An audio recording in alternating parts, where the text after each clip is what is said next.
کچھ لوگ اپنے بیانات بدل رہے ہیں، کچھ پارٹیاں بدل رہے ہیں، کچھ لوگ پارٹیاں چھوڑ رہے ہیں۔ اس سے عمران خان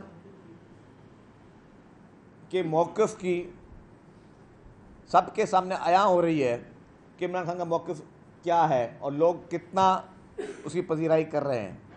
جتنے بھی لوگ 2018 سے پہلے بوریاں بھر بھر کے لائے گئے تھے، جہاز بھر بھر کے لائے گئے تھے، اسی سپیڈ میں لوگ پی ٹی آئی کو چھوڑ رہے ہیں۔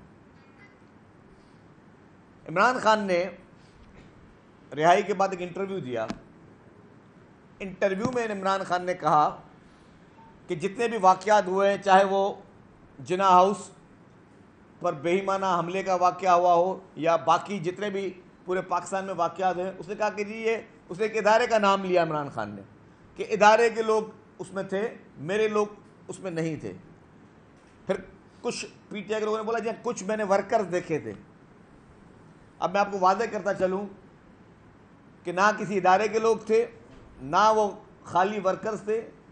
پی ٹی آئی کے لیڈرز اس پورے واقعات کے پیچھے تھے۔ پی ٹی آئی کے جو ایم پی ایز اور ایم این ایز ہیں وہ ان بے ایمانہ دہشت گردی کے واقعات کے پیچھے تھے، جنہوں نے آپ کی ٹرانسپورٹ کو نقصان پہنچایا، جنہوں نے آپ کی ایمبولینسز کو نقصان پہنچایا، پولیس کی گاڑیوں کو نقصان پہنچایا، آپ کے واٹر بورڈ کی گاڑیوں کو نقصان پہنچایا، آپ کی املاک کو نقصان پہنچایا، سرکاری املاک کو نقصان پہنچایا، موٹر سائیکل تک کو نقصان پہنچایا۔